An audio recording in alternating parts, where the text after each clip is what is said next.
Que Dieu bénisse ta présence. Que le Seigneur te soit favorable. Lui qui est le rémunérateur de ceux qui le cherchent. Et le Seigneur te rémunère. Et le Seigneur rémunère ton zèle.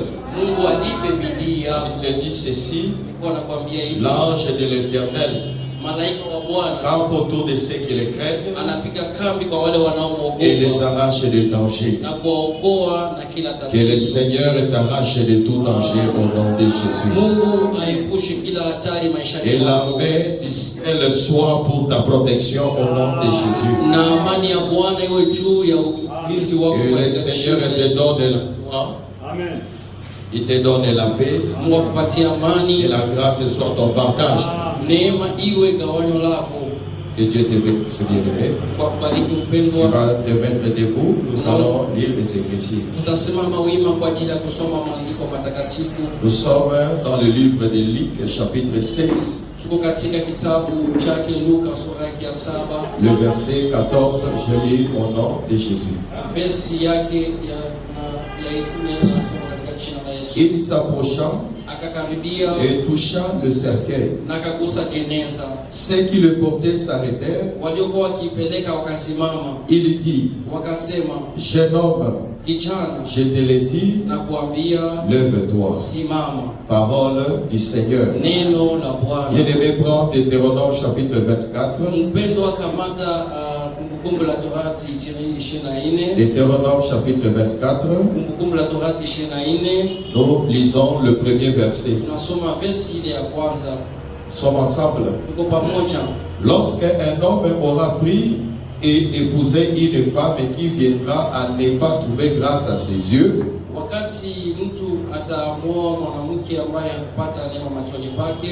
parce qu'il a découvert en elle quelque chose de honteux, il écrira pour elle une lettre de divorce. Après le lui avoir remise en main, il la renverra de sa maison. Elle sortira de chez lui, s'en ira et pourra devenir la femme d'un autre homme. Que Dieu te bénisse. Acclame encore très fort pour Jésus. Et que le Seigneur apporte l'explication à sa parole. Nous disons que Dieu bénisse ta présence. Tu es déjà béni au nom de Jésus. Le bien-aimé Asaph en train de dire: et pour moi m'approcher de toi c'est mon bien. Le Seigneur te fera du bien. Que Dieu te bénisse. Sois dans la joie. Oublie tes soucis. Parce que dans la présence de Dieu, le Seigneur que tu sais est capable de terminer tous tes soucis. Que Dieu te bénisse. Si tellement tu as la foi. La Bible dit ceci: et ceux qui s'approchent de Dieu doivent croire qu'il existe. Tu es venu ici. Tu es venu chercher Dieu. Que Dieu te bénisse. Je t'informe que Dieu est ici. Alors profite de ta présence pour que tu puisses le toucher. Que Dieu te bénisse. Que tu ne sortes pas de ces lieux tels que tu es venu. Remarque, bien-aimé, nous sommes en train de te parler sur le miracle de Naïm. Et le point où nous sommes, nous sommes en train de t'expliquer le mouvement par lequel Jésus, quand il rencontre le fils qui était mort, le fils unique de sa mère, qu'est-ce que Jésus va faire? Il va étendre sa main. Quand il étend sa main, alors il va ressusciter le fils. Que Dieu te bénisse. Que te bénisse. Maintenant, remarque bien aimé, nous t'avons montré que la main de Jésus explique Jésus lui-même. Parce que Jésus, selon Ésaïe chapitre 53, le verset premier, Jésus, en réalité, c'est lui le bras de l'Éternel. Que Dieu te bénisse. Oh, Jésus comme le bras de l'Éternel, c'est lui qui vient délivrer comme une faible plante. Que Dieu te bénisse. Voilà pourquoi quand Jésus vient, il va présenter la main. Quand il lui présente la main, le fils qui était mort revient à la vie. Que Dieu te bénisse. Que la main de Dieu te touche aussi. Afin que tout ce qui était mort dans ta vie reprenne vie au nom de Jésus. Est-ce que tu as la foi? Tu crois que la main de Dieu est capable de ramener à la vie tout ce qui était mort dans ta vie? Moi je le crois, frère, et je dis amen à haute voix. Que Dieu te bénisse. Maintenant remarque bien aimé, la main de Dieu explique Dieu lui-même, explique Jésus-Christ lui-même. Maintenant la Bible dit ceci dans Ésaïe chapitre 53. Quand la main vient pour délivrer, elle vient comme une faible plante. C'est-à-dire qu'elle vient dans la faiblesse. Quand Dieu veut délivrer, il ne vient pas dans sa force. Il doit se débrouiller de sa force afin de sauver. Que Dieu te bénisse. Quand tu remarques bien aimé, dans Ésaïe chapitre 53, la Bible dit ceci. Pourquoi le bras de l'Éternel? Pourquoi le bras de l'Éternel a apparu? Ce bras a apparu pour porter nos souffrances. La Bible dit ceci. Ésaïe chapitre 53, le verset 4. Cependant, ce sont nos souffrances qu'il a portées. C'est de nos douleurs qu'il s'est chargé. Et nous l'avons considéré comme puni et frappé de Dieu et humilié. Mais il était blessé pour nos péchés, brisé pour nos iniquités. Le châtiment qui nous donne la paix est tombé sur lui. Le châtiment qui nous donne la paix, c'est très important.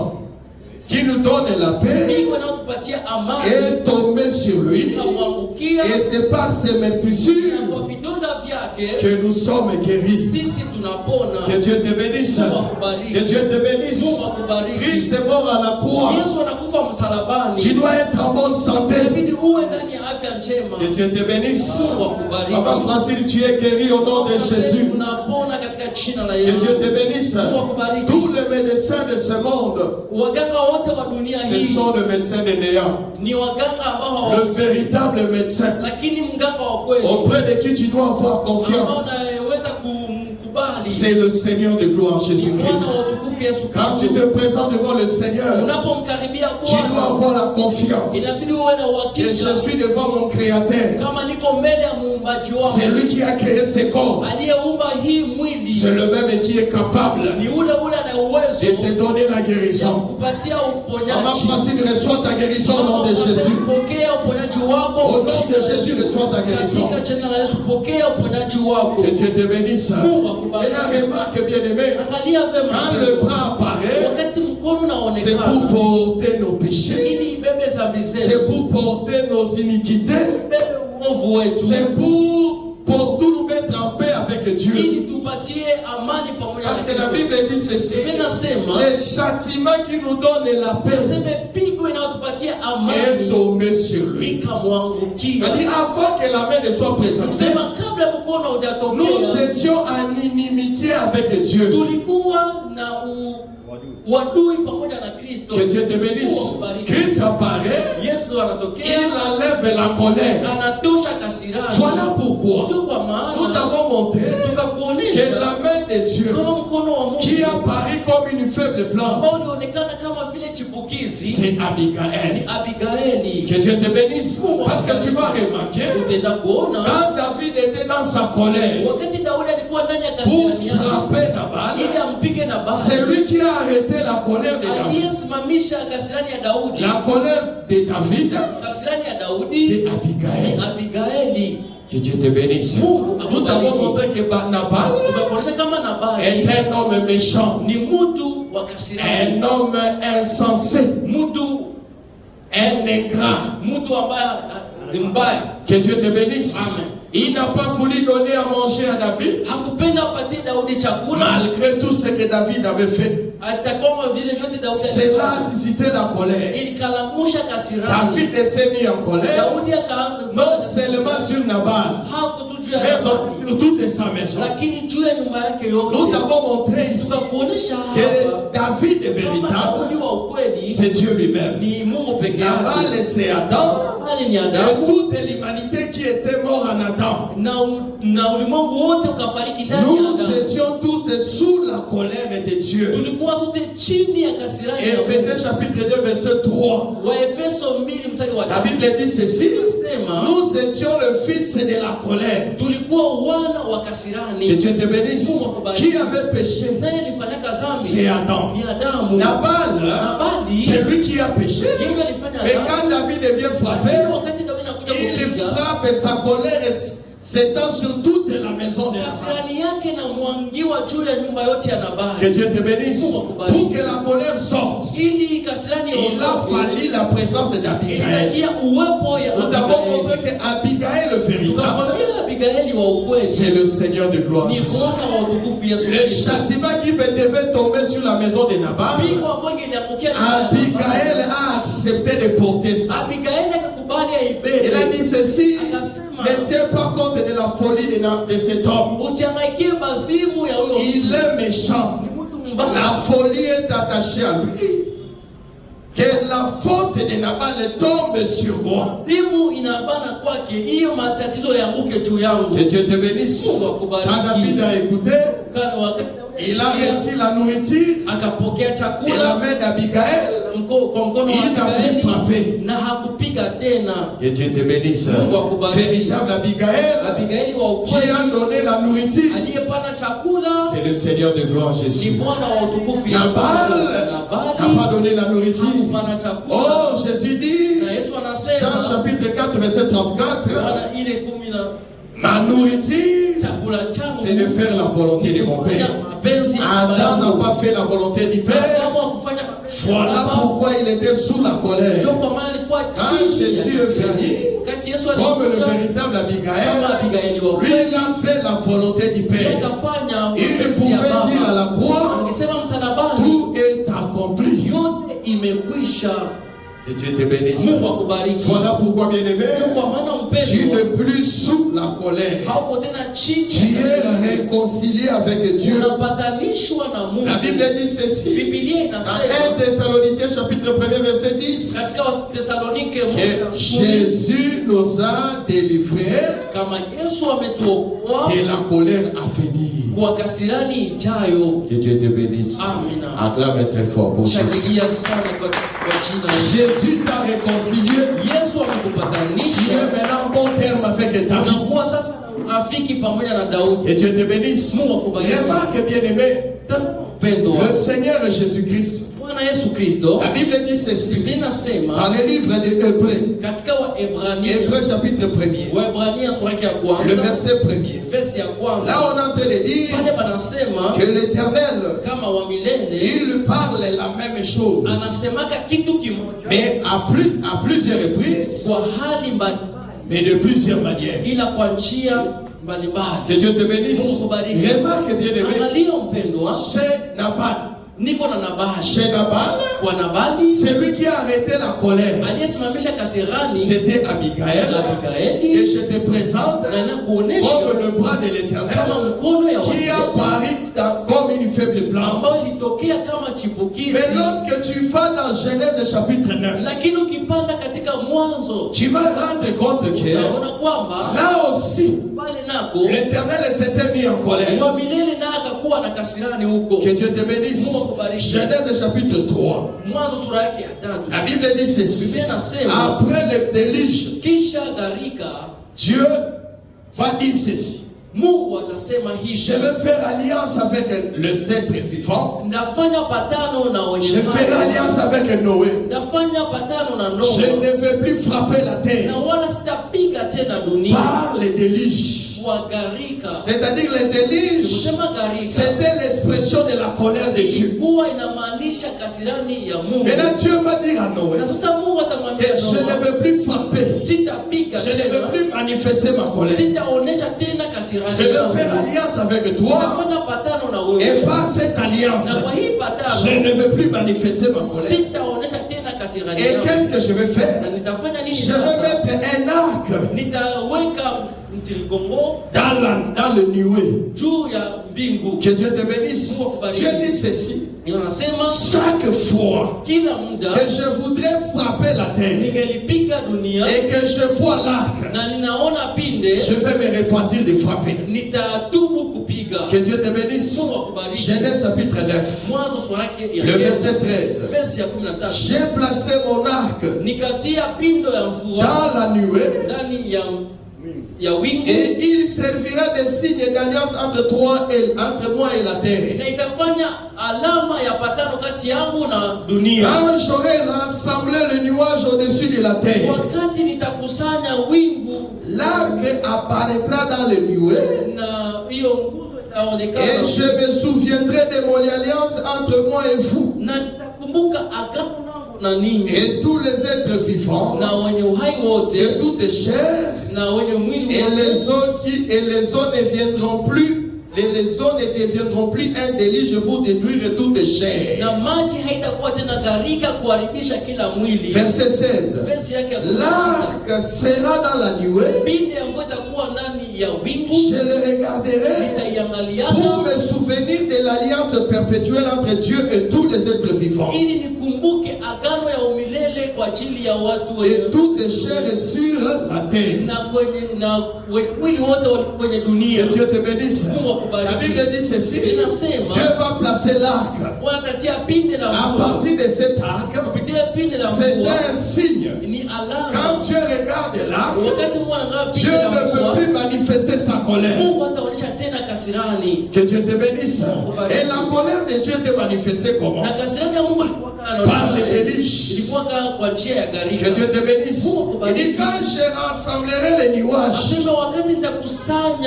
quand je vais rassembler les nuages au-dessus de la terre, l'arc apparaîtra dans le nuée.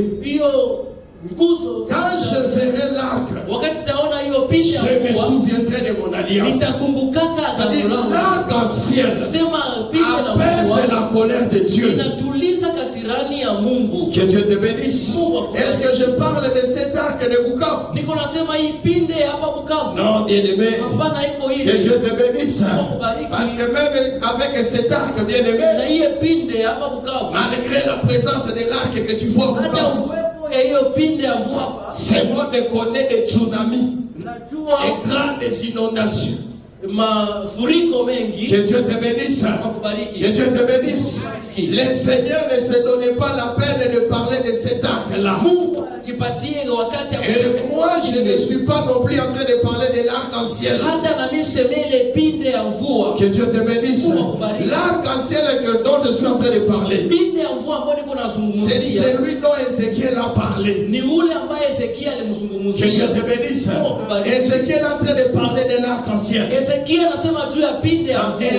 le chapitre 1er, le verset 27 à 28. La Bible dit ceci. Ézéchiel va voir une vision.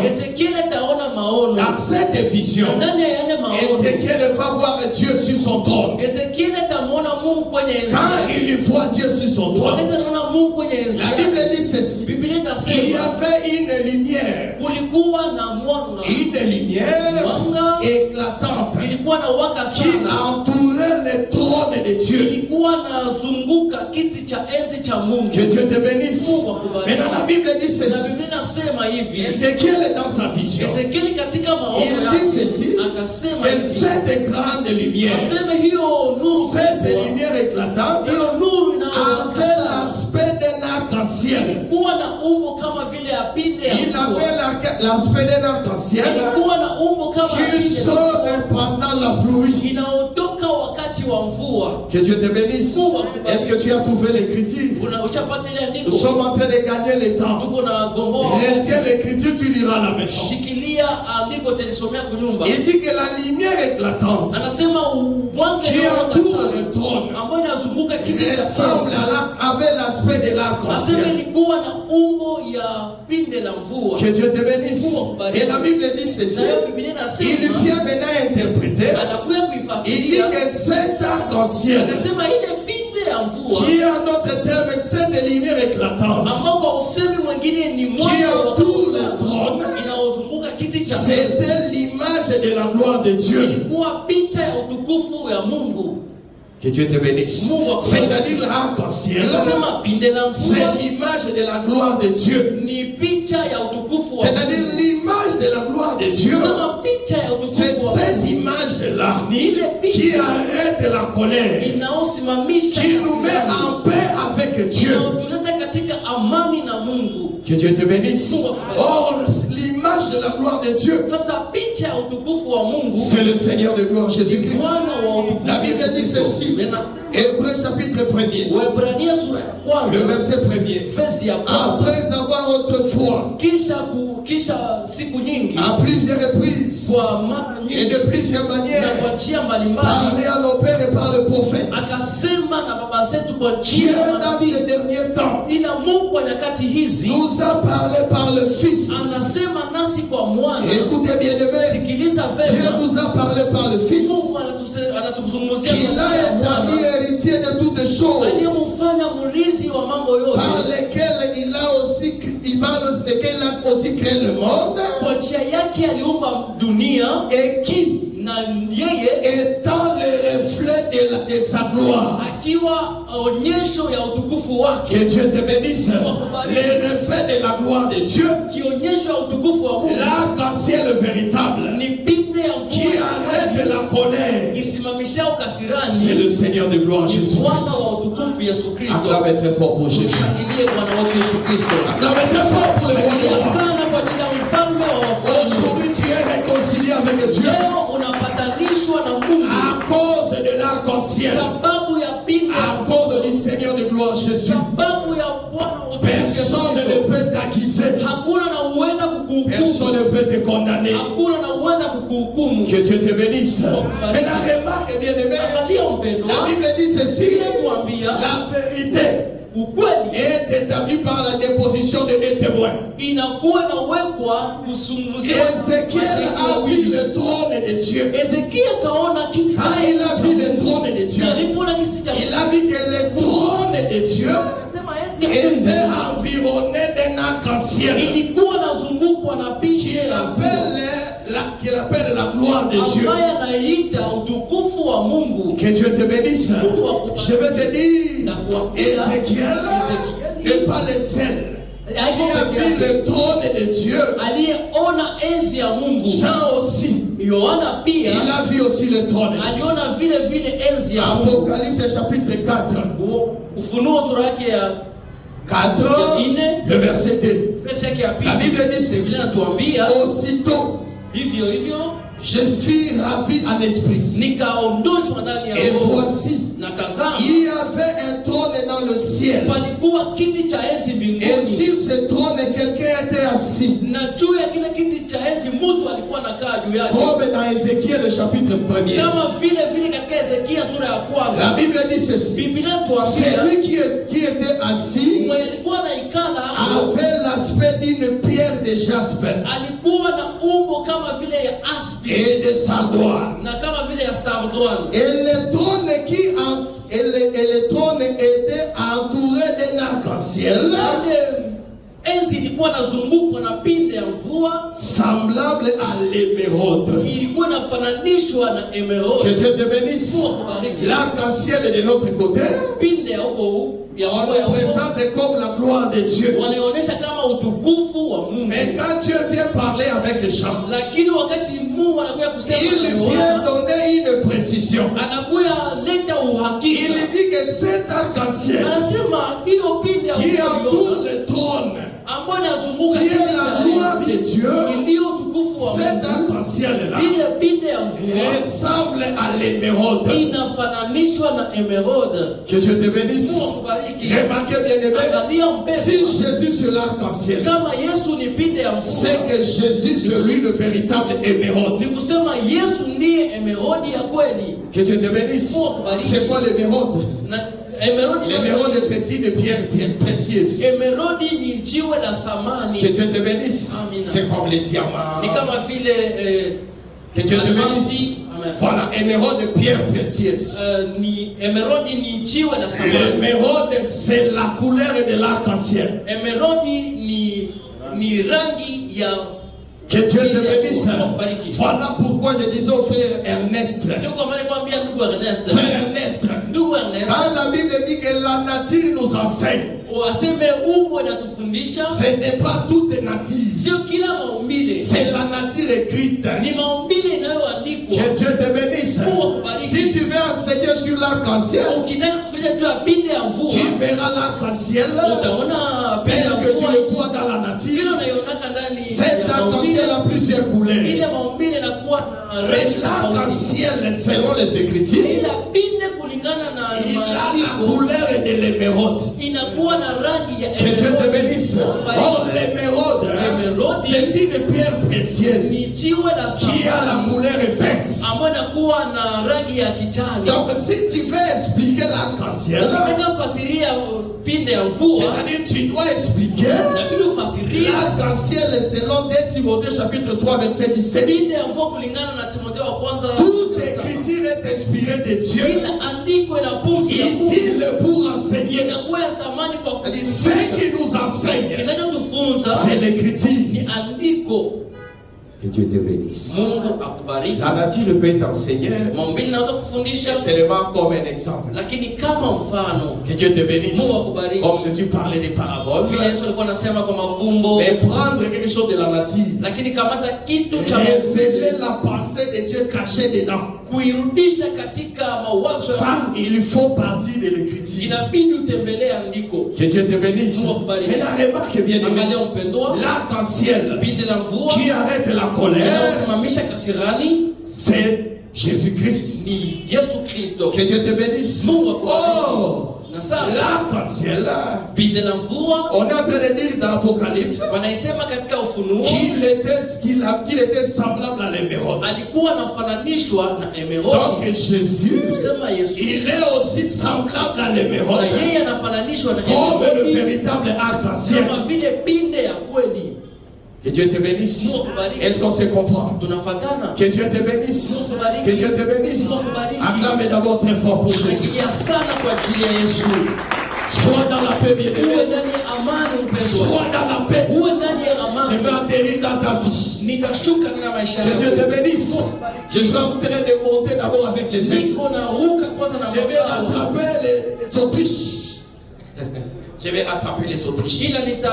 Que Dieu te bénisse. Il y a beaucoup d'Autriche ici. Que Dieu te bénisse. Amis lesquels mon épouse. Il y a des fois je pense que je peux me dire je n'ai rien compris. Que Dieu te bénisse. Amen. Si tu ne comprends pas, viens aussi poser des questions. Que Dieu te bénisse. L'émeraude, oui, tu vas comprendre. Que Dieu te bénisse. Maintenant, remarque bien aimé. Pourquoi je suis en train d'aller là-bas? Maintenant, remarque. Pour comprendre l'émeraude, la Bible dit ceci. Dieu, Mungu, quand il va vêtir Aaron, il va faire parmi les vêtements d'Aaron. Il y avait un vêtement qu'on appelait le pectoral. Que Dieu te bénisse. Amen. Maintenant, le pectoral est là. Non, pectoral. Son Sénégal est là. Soit pectoral. Que Dieu te bénisse. Amen. Il y avait le pectoral. Le pectoral est là. C'était comme, comment je peux t'expliquer? Il y avait d'abord les faudes. Les faudes là. Et au-dessus de les faudes, il y avait un pectoral. Que Dieu te bénisse. Maintenant Dieu va dire ceci. Sur le pectoral là, tu vas mettre des pierres précieuses. Que Dieu te bénisse. Tu vas mettre 12 pierres précieuses. Et les 12 pierres précieuses seront dans 4 rangées. Mistari tatu. Que Dieu te bénisse. Donc il y avait le premier rangé, le deuxième rangé, le troisième et le quatrième.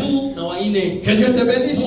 Si Dieu nous fait grâce, nous allons t'expliquer pourquoi Dieu a placé les pierres sur le pectoral d'Aaron. Que Dieu te bénisse. Mais remarque bien aimé, c'est pas la nourriture du jour. Moi je suis en train de chercher l'émeraude. Il y avait des pierres précieuses. Il y avait 3 pierres dans chaque rangée. Et la Bible dit ceci. Je suis dans Exode. Exode chapitre. Il faut que je te donne l'écriture. Exode chapitre 39. Tu peux lire le verset 9 jusqu'au verset 14. Maintenant remarque, Dieu va dire que ces pierres précieuses représentaient les enfants d'Israël. Que Dieu te bénisse. C'est-à-dire les souverains sacrificateurs portaient les enfants d'Israël dans sa poitrine. Que Dieu te bénisse. Bon, c'est pas la nourriture du jour. Mais la remarque bien aimée. La Bible dit ceci. Cette pierre représentait les enfants d'Israël. Mais parmi ces pierres, il y avait aussi l'émeraude. Maintenant l'émeraude prenait la 3e position. Que Dieu te bénisse. Dans le premier rang, l'émeraude venait prendre la 3e position. Que Dieu te bénisse. Si l'émeraude prend la 3e position, c'est-à-dire l'émeraude représentait le 3e fils de Jacob. Que Dieu te bénisse. Oh, bien-aimé, le 3e fils de Jacob, c'était Lévi. Que Dieu te bénisse. C'est pour dire, bien-aimé, Jésus-Christ, le véritable arc-en-ciel, il avait la couleur verte. Cette couleur verte parlait de Lévi. Oh, bien-aimé, quel était le rôle de Lévi? Quand tu vas dans Genèse chapitre 29, tu vas remarquer quand Léa va mettre au monde, elle va dire ceci: j'ai enfanté pour mon mari 3 fils. Cette fois-ci, mon mari s'attachera à moi. Remarque bien aimé. C'est-à-dire, si tu mets au monde le premier fils, il n'y a pas d'attachement. Le deuxième fils, il n'y a pas d'attachement. L'attachement vient quand? C'est quand Lévi vient. Quand Lévi vient, le mari et l'époux sont attachés. Que Dieu te bénisse. C'est-à-dire, lorsqu'il y a le premier fils, les deuxième fils, en réalité, il n'y a pas d'amour. Que Dieu te bénisse. Il y a comme une inimitié. Il n'y a pas de réconciliation. C'est-à-dire Jacob était éloigné. C'est-à-dire ce qui rapproche Jacob. Et Léa, c'est Lévi. Que Dieu te bénisse. Mais la remarque bien aimé, Jacob, la Bible dit ceci. Jacob c'est qui? Jacob c'est un soleil. Et avant que je te parle de ça, comprends d'abord tunakamata que kwanza les deux fils kama wale wana wawili qui sont nés de Léa waliozaliwa n'ont kwa pas amené Lea l'attachement. wanaleta hawakuleta Celui qui upatanisho, amène l'attachement analeta upatanisho ou la réconciliation ama ou upatanisho encore la paix, ama amani c'est Lévi. ni Lawi. Or, Lévi véritable, Lawi wa kweli, avec toutes les démarches que je fais ici, na kwa mwendo wote ninafanya hapa c'est le Seigneur de gloire, ni Jésus-Christ. Bwana wa utukufu. Que Dieu te bénisse. Mungu akubariki. Les deux premiers fils, Wale wana wa kwanza je peux te le wawili, présenter na kuonesha hao comme la loi kama et sheria les prophètes na manabii qui étaient capables de nous attacher au mari. ambao walikuwa hawawezi kutuambatanisha na mwanaume. Que Dieu te bénisse. C'est lui qui amène la réconciliation. Anayeleta upatanisho C'est Lévi. ni Lawi. Lévi véritable, Lawi wa c'est le kweli Seigneur de gloire, ni Jésus. Bwana wa utukufu. Or, qui est Jacob? Yakobo ni nani? Jacob, Yakobo c'est l'époux. ni mume. Que Dieu te bénisse. Jacob, Yakobo c'est le soleil. ni jua. Le soleil, Jua c'est Dieu lui-même. ni Mungu peke yake. L'époux, Na c'est Dieu mume lui-même. ni Mungu peke C'est-à-dire yake. Lévi, Kusema qui est le Lawi Seigneur de gloire, Jésus, anaitwa Bwana wa utukufu. vient faire la réconciliation Anakuja kufanya entre Dieu upatanisho et son épouse. kati ya Mungu na mke wake. Que Dieu te bénisse. Mungu abariki. Jésus, Yesu il a pari pour akatokea faire la réconciliation ili afanye upatanisho entre Dieu kati ya Mungu et son épouse. na Mungu Que wake. Dieu te bénisse. Ici, bien-aimé, Hapa je mpendwa, te présente l'épouse de Dieu. na kuonesha ndio mke wa Oh, madame. kama Adamu. Que Dieu te bénisse. Mungu akubariki. Lis avec moi. Tusome tena pamoja. Esaïe chapitre 54, Isaya 54 le verset 5. verse yake ya La 5. Bible dit ceci. Biblia inasema Car ton créateur kwa sababu muumba wako est ton époux. ni mume wako, L'Éternel des armées wa milele Mungu est son nom. ni jina lake, Et ton rédempteur na mkombozi est le wako Saint d'Israël. ni mtakatifu wa Israeli. Il se nomme le Dieu de toute la terre. Anajiita Mungu wa dunia Le nzima. créateur, Muumba wako c'est Dieu. ni Mungu, C'est un époux. ni mume. Si Dieu c'est l'époux, Kama kweli Mungu ni mume, l'épouse c'est Christ. mke sasa ni nani? L'épouse c'est la créature. Mke ni C'est maumbile, Adam. ni Adamu. Que Dieu te bénisse. Mungu akubariki. Remarquez bien aimé. Angalia vema mpendwa, Quand Adam avait péché, wakati Adamu il alifanya y a eu dhambi, inimitié. ukakuwa Il uadui. a fallu la présence de l'Ève. Ilitakiwa Il uwepo ya a dhambi, fallu la présence de l'arc-en-ciel ilitakiwa uwepo qui ya a la couleur de l'émeraude inayokuwa na rangi véritable ya Lévi inaleta pour damu, faire la réconciliation. ili afanye ambatano au upatanisho. Que Dieu te bénisse. Que Dieu te bénisse. Aujourd'hui, nous sommes réconciliés avec Dieu Leo tunapatanishwa na Mungu à cause de Jésus, sababu ya Yesu, le véritable Abigaël. Abigaili wa À kweli, cause de Jésus, kwa sababu ya le Yesu, véritable arc-en-ciel. upinde wa À kweli, cause de Jésus, sababu ya Yesu, le véritable Lévi. Lawi wa kweli Véritable émeraude. anayekuwa emerodi ya Acclamez très kweli. fort pour Jésus. Acclamez très fort.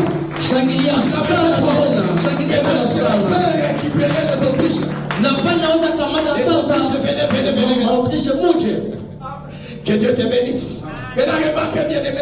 Angalia mpendo, Nous avons lu avec toi tukasoma pamoja na dans wewe Deutéronome. katika Kumbukumbu. Deutéronome bien aimé. Kumbukumbu mpendwa, Deutéronome chapitre 24. Kumbukumbu La 24 loi dit ceci. inasema Si un homme kama qui mtu a épousé une femme aliyemuoa mke et qu'il arrivait ikifikia que sasa cette femme ule mwanamke ne trouve plus grâce hapate tena kibali devant cet homme, mbele ya ule mwanaume, qu'est-ce que cet homme va ule faire? mwanaume atafanya nini? Il va faire quoi? Atafanya nini? Il va écrire une lettre de divorce. Ataandika talaka. Pourquoi? Kwa nini? Parce que cet homme a trouvé quelque chose de honteuse. Alikutana kitu cha Quelque aibu, chose de honteux. kitu cha aibu, Et l'homme ne sait pas supporter. na mwanaume hawezi tena L'homme va kuvumilia. chasser la femme. Mwanaume atafukuza Et ule la Bible mwanamke. dit ceci. Na Biblia inasema Quand la femme est chassée, wakati ule mwanamke elle va anafukuzwa, devenir la femme d'un autre mari. ataenda kuwa mke wa mwanaume mwingine. Que Dieu te bénisse. Mungu akubariki. Remarque bien aimé, Angalia vizuri, l'homme dont il est question ici, mwanaume mwetuko nasema c'est hapa Dieu lui-même, ni Mungu peke le yake, créateur, l'époux. muumbaji Mungu, Et la femme est répudiée,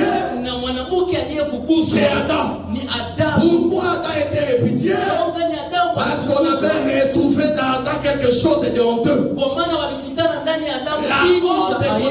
trouvé dans Adam, aibu walikutana ndani ya Adamu c'était le péché. ilikuwa dhambi. Que Dieu te bénisse. Si tu vis dans le péché, Unapoishi ndani ya tu dhambi n'auras pas place dans la maison de l'époux. hautakuwa na nafasi ndani ya Quand nyumba. Adam fut chassé, Wakati Adamu il est devenu la femme de notre homme. akaua mke wa mwanaume Que mwingine. Dieu te bénisse. Mungu akubariki. Cet homme-là, Ule mtu c'est naye le serpent qui devait dominer, ilikuwa sasa ni nyoka ambayo qui devait ingelitawala, manger la poussière. ambayo ingelikula mavumbi. Que Dieu te bénisse. Mungu akubariki. Étant mort en Adam, Na kufa ndani ya nous Adamu étions tous dominés tukatawaliwa par sote un mari. kwa mume. Que Dieu te bénisse. Amen. Nous étions en inimitié. Tulikuwa ndani ya Maintenant, pour uadui. qu'il y ait la réconciliation, Ilikuwa il upatanisho, fallait la présence ilitakiwa du uwepo bras de l'Éternel ya mkono ya qui watu devait venir comme une faible plante. ambayo ingelikuja kama Il chipukizi. fallait la présence Ingelitakiwa uwepo du Seigneur de gloire ya Jésus-Christ. Bwana wa utukufu Yesu C'est Kristo. lui le véritable arc-en-ciel Ndio upinde wa qui vient Mungu mettre la paix. anayekuja kuleta C'est lui le amani. véritable lèvre, Yeye ndio lawi le wa kweli. véritable émeraude Yeye ndio emerodi qui ya vient kweli. faire la réconciliation Anakuya leta entre upatanisho Dieu kati ya Mungu et son épouse. na mke wake. Que Dieu te bénisse. Je t'avais dit ici Nilikwambiaka une hapa femme mwanamke qui quitte son mariage, anayetoka ndoa yake elle devient chèque. anakuwa Que Dieu te bénisse. cheke. Amen. Maintenant, aujourd'hui, bien-aimés, Na sasa leo quand il y avait l'inimitié, kama kunakuwa wadui, on était des chèques, bien-aimés. tulikuwa Et masheke. par Jésus, Kwa jina la Yesu nous sommes rentrés dans la maison. tumerudia ndani Nous ya ne Mungu. sommes plus sous la domination de l'ancien mari. Na hatuko tena chini ya mamlaka Que ya Dieu te Mungu. bénisse. Mungu akubariki. Voilà pourquoi tu dois être dans la joie. Kwa frère. maana unaweza kuwa ndani ya Tu dois être dans la joie lakini uwe ndani ya parce que tu es furaha. rentré dans la maison de ton Kwa mari. maana umerudia ndani Il y a ya maintenant nyumba la ya réconciliation. mwanaume. Analeta Cette upatanisho. réconciliation Sio upatanisho est le fait par le bras de l'Éternel. inafanyika na mkono ya Que Dieu te uaminifu. bénisse. Maintenant, remarque bien aimé. Angalia mpendwa, La Bible dit ceci inatuambia dans 1 Colossiens chapitre 2 verset 14. katika Wakolosai wa kwanza Quand est-ce que la réconciliation a été faite? wakati gani upatanisho La ulifanyika? réconciliation a été faite à la croix. Upatanisho ilitimia La pale Bible dit msalabani. ceci. Linasema Il a effacé l'acte dont les ordonnances nous condamnaient akafuta hiyo andiko ambalo et qui subsistait contre nous. ambayo ilikuwa naletwa kwetu, Il a détruit en le clouant à la croix. akaibomoa kwa Les actes qui nous condamnaient, na kile zilikuwa c'est natuhusu ça la lettre de divorce. ilikuwa talaka À la croix, msalabani, il a effacé cet hivyo acte-là. akaifuta. Tu es maintenant rentré dans la maison de ton mari. Karudia sasa ndani ya nyumba ya Que Dieu te mwanaume. bénisse. Wakubariki. La Bible dit ceci. Inatuambia hivi. C'est là où je suis en train de terminer. Ndio pale nenda Il kumalizia. est écrit ceci. Inasema hivi. Ne vous inquiétez de rien. Msihangaike kwa lolote. Que Dieu te bénisse. Wakubariki. Philippiens chapitre 4. Wafilipi sura ya Est-ce 4. que quelqu'un est-il inquiet ici? Mtu mmoja anakuwa na Est-ce que tu as des inquiétudes? unakuwa na manunguniko, Ne sois pas inquiète usinungunike parce que aux amours c'est Alibal. kwa maana uko mke wa Que Dieu te harusi. bénisse. Mungu akubariki. Moi c'est Alibal à la société. Uko mke wa harusi, Parce qu'il dit que Mobali n'a rien sali. mke wa harusi kwake na Que Dieu te bénisse. na mawasiwasi. Okenda kilibana Uliendaka par nchi, l'œuvre de la croix. Wakati ya Le msalaba. Seigneur t'a ramené dans la maison. Bwana amemkurudisha tena. Voilà pourquoi bien aimé, Kwa maana tu mpendwa, ne peux pas t'inquiéter. hautakuwa tena na La Bible dit ceci. linasema Ne vous inquiétez de rien. msinungunike kwa Mais lolote, en toutes ila choses, kwa kila jambo faites connaître vos besoins à Dieu. mpate kujulisha haja zenu kwa Faites Mungu, connaître vos besoins à mpate l'époux. kujulisha haja zenu Parce kwa que mume Dieu wenu. c'est lui l'époux. Kwa maana Mungu ndiye Par Mungu. des Kwa prières njia ya maombi et na supplications, kwa kusii accompagnées des actions de na grâce. kusindikizwa na tendo la Est-ce que tu es dans la joie? uko ndani ya Et furaha reprendre ta place dans ta maison. na kurudisha nafasi yako Moi, ndani je ya suis nyumba. déjà dans la maison de Mie Dieu. tayari niko ndani ya nyumba ya Je ne mwanaume, m'inquiéterai de rien. sitajisumbua Parce que le Seigneur a dit ceci. kwa maana Bwana amesema Les désirs de la femme haja za mwanamke sera porté vers son mari. zitamwendea mume Que wake. Dieu te bénisse. Mungu Le akubariki. mari dont il est question, ici, Mwanaume ambaye tunasema ce n'est hapa pas moi, frère. haiko mie Parce ndugu, que moi, je suis limité. kwa maana mimi nina Mais je mipaka, vais te présenter ila le nitakuonesha véritable mari. mwanaume wa kweli. Okosenga ye lelo. Utamwomba